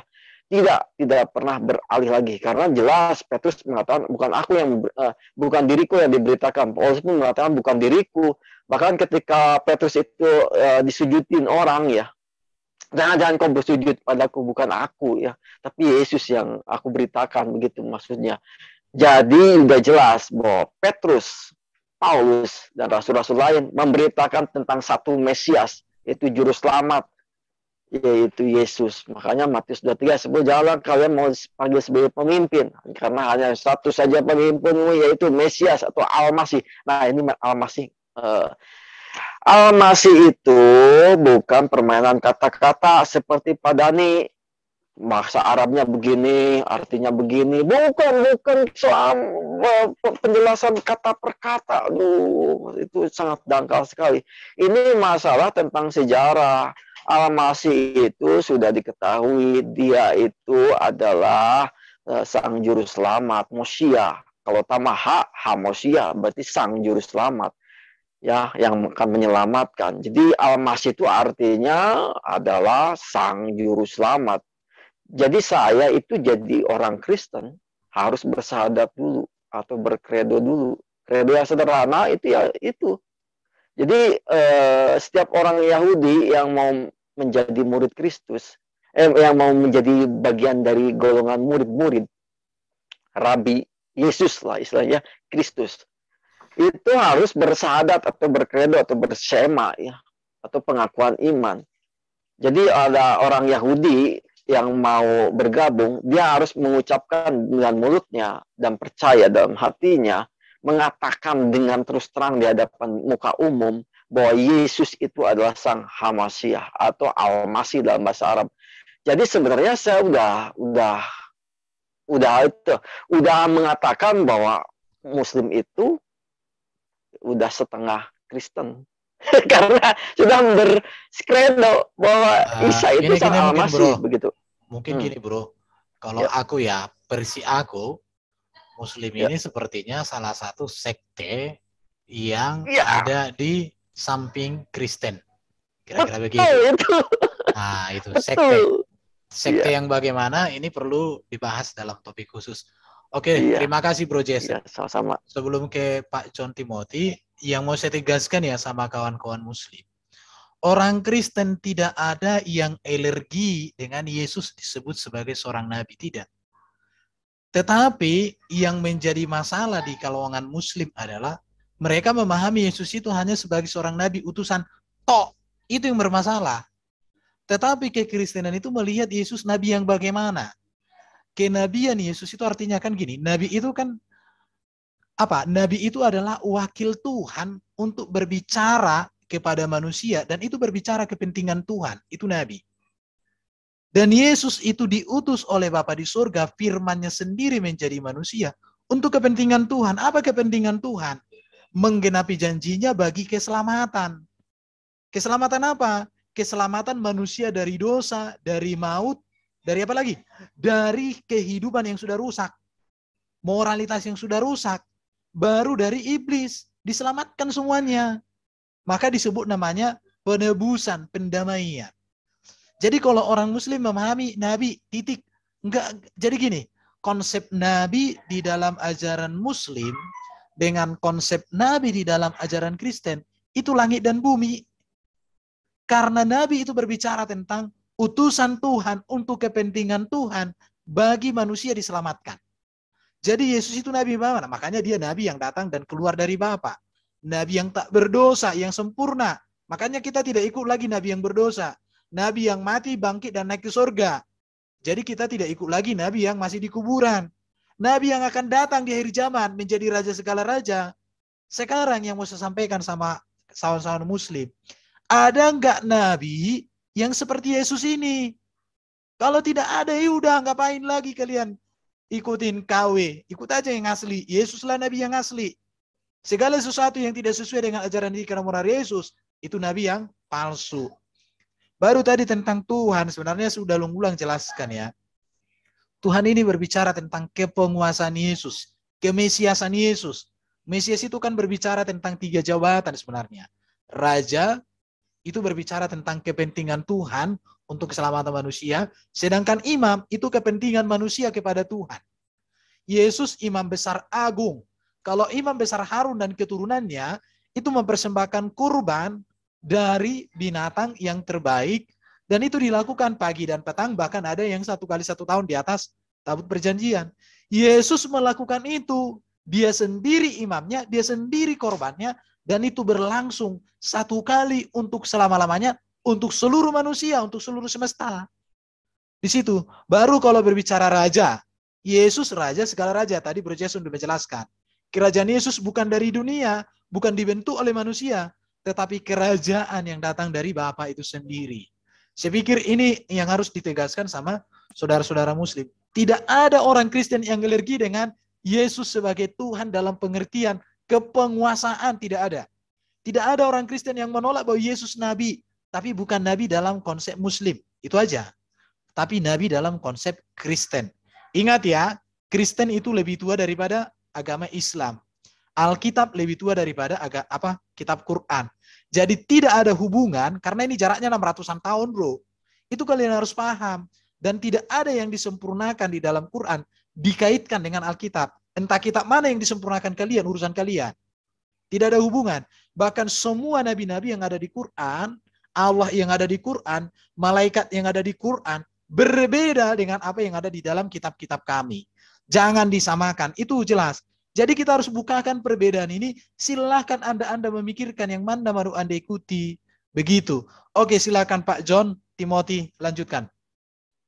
Terima kasih Bang Herben. Saya coba pengen menyoroti dari sisi... Boleh saya bicara? Oh ya, silakan. Iya, bagaimana suara saya jelas enggak? Jelas suara saya? Jelas. Jelas ya, Mbak. Terima kasih. Baik, John Timothy dikasih ke Pak Zainal. Ayo lanjutkan. Nah, sebenarnya banyak yang saya mau tanggapi, tapi mengingat waktu yang begitu singkat, saya dari tadi menikmati pembicaraan ini. Saya mengamati, mendengarkan. Bagi saya teman-teman Kristen menanggapi tentang video Ustadz Kainama memberikan pembelaan terhadap agamanya, bagi saya pribadi itu adalah sah-sah saja.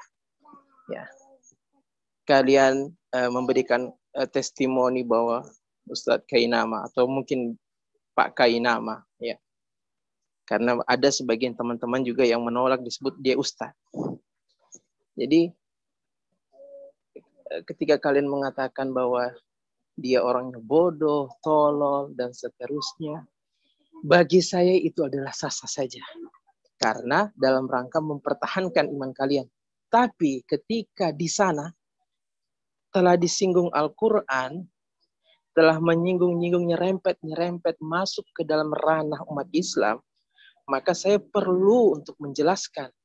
Bagaimana? Boleh? Halo? Iya, baik. Apa gini? Kita closing dulu. Ya, diskusi, Pak. Iya, diskusi aja. Iya. Satu dua poin aja. Ada sesinya, Pak. Ada sesinya. Jadi sekarang begitu. sedang bereaksi apa yang dikatakan oleh Oke, gini. Kainama. Ya, soalnya ada pernyataan dari Maaf dulu, saya bicara dulu. Oh ya. Sekarang kita sedang mereaksi apa yang dikatakan Ustadz Kainama tentang kekristenan. Ya, mereka dengan bebas mengatakan ini dan itu tentang Kristen. Maka kita pun mau nggak mau juga masuk. Bagaimana kita mengatakan apa yang jadi imannya si Kainama begitu. Jadi nanti ada sesi diskusi, Pak. Sebentar ya, Pak ya. Tunggu, mohon sabar. Terima kasih ya. Ya, mungkin saya lanjutkan aja ya kalau gitu ya. Bentar. Sebentar Pak Jainul, begini. Pak Erben, saya tidak baik Pak Bro, saya mentaati Pak Erben.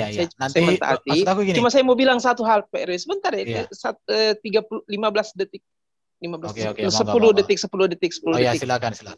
Ya, saya cuma mau bilang kalau memang mau mereaksi videonya Ustadz Kainama, saya mohon agar jangan nyerempet masuk ke Al-Quran. Karena di sana tidak ada pembanding, tidak ada lawan kalian. Quran, kalau Kainama juga justru panjang lebar terbuka. Baiklah kalau begitu. Kalau Kristen, Anda jangan standar ganda. Di sini jangan standar ganda. Baik. Sebentar Pak. Pak Jainal. Kalau begitu saya keluar dulu ya, karena ini Sebentar ya, Pak Jainal. Sebentar dulu. Oke. Pak Jainal, nanti kita siapkan waktu untuk Bapak kasih klarifikasi. Tapi saya minta teman-teman, ada 3 yang resen. Darman ini Kristen kah? Darman Kristen? Masih di live kan kalian? Masih. Silakan Pak John Timothy, digunakan waktu seefisien mungkin. Nanti kita bisa minta klarifikasi dan Pak Jainul Arifin Poso. Silakan Pak John. Oke, terima kasih Bang. Saya cuma mau nyorotin aja dari sisi orangnya gitu loh. Kainama dalam hal ini. Kalau dia berulang-ulang terus membahas Alkitab yang bukan kitabnya dia, kemudian dia mencomot-comot ayat dan menafsirkannya sendiri, kemudian salah. Saya pikir manusia ini sudah botol permanen gitu loh. Itu yang pertama. Kedua, dari sisi kehidupannya dia, apakah dari iman yang dia percaya sekarang, dari hasil penipuan ayat-ayat dari Alkitab, apakah yang disebut halal juga itu loh? Itu saya hanya mempertanyakan saja, apakah masih bisa disebut halal dengan hasil penipuan? Karena kenapa? Umatnya tidak mengerti apa yang dibicarakan, hanya percaya dengan omongannya Kainama. Kalau kita sebagai umat Kristen mengerti apa yang dibicarakan Kainama dan itu salah semua. Oke, kira-kira gitu aja Bang Erben. Terima kasih. Oke, terima kasih. Silakan Pak Darman Kristen kah? Pak Darman? Panji Kris, Pak. Silakan Panji Kris. Biar waktu habis berikut ini kita buat untuk diskusi dengan Pak Zainal Arifin Poso. Silakan Pak Panji Kris. Ya, salam semuanya. Ya, salam. Ya, apa yang terjadi dengan pakai nama itu sebetulnya yang jadi problem itu adalah ketika dia mencari pembenaran ya, dari Alkitab untuk membenarkan narasi-narasi yang imannya sekarang ini gitu. Ini yang tidak bisa kita terima sebetulnya. Kalau seandainya dia membahas keimanan dia saja itu nggak masalah. Tapi ketika dia membahas iman dia, kemudian mengambil narasi-narasi dari Alkitab, itu suatu hal yang keliru. Nah, yang anehnya juga, dia bilang Alkitab ini bukan Injil gitu, tetapi semua yang ada di Alkitab ini diklaim dia untuk pembenaran Qur'annya. Ini kan sesuatu yang tidak logis gitu. Menolak Alkitab tetapi menggunakan Alkitab sebagai pembenaran. Ya, kira-kira itu ya. Oke, terima kasih Pak, supaya waktu tidak terlalu banyak. Jadi itu saja yang mau saya komentari. Terima kasih. Ini Pak Darman masih ada, Pak? Pak Darman, Muslim atau Kristen, Pak? Halo, Pak Darman? Oke, saya turunkan lower hand-nya ya. Lewat aja deh. Oke, Holy Trinity ini terakhir ya. Silakan Holy Trinity sampaikan sesuatu. Habis itu kita kasih waktu untuk Pak Zainal menyampaikan apa yang menjadi isi hatinya. Bisa kita diskusi juga, tukar pikiran atau tukar pendapat. Silakan Holy Trinity. Oke, terima kasih Pak Kasih Jati. Mungkin saya berpatok kepada ayat Matius 18 ayat 7 ya. Di mana memang nggak terbantahkan bahwa terjadinya penyesatan-penyesatannya di dunia ini gitu kan. Mungkin landasan saya di Matius 18 ayat 7 ya, saya bacakan saja. Celakalah dunia dengan segala penyesatannya. Memang penyesatan harus ada, tetapi celakalah orang yang mengadakannya. Merujuk kepada Pak Kainama ini, dia dapat dikatakan sedang melakukan penyesatan dengan menggunakan Alkitab. Halo. Nah, ya, halo. Sebentar, Ya. Selesaikan aja dulu Holy Trinity. Langsung Ya. nanti ke Pak Darman ya. Tapi waktunya singkat Pak, supaya Pak Zainal jangan terlalu lama juga menunggu. Silakan. Iya, ya. Jadi kan sekali lagi ya, Pak Kainama ini kan sedang melakukan penyesatan dengan menggunakan Alkitab, ayat Alkitab. Ya, dia tidak paham tentang Yesus itu, tetapi dia memaksa menggunakan ayat Alkitab untuk menyesatkan. Ya, Pak Kainama, Anda memang boleh melakukan penyesatan, tapi Anda tidak bisa lari dari kecelakaan yang diberikan Tuhan itu kepada Anda.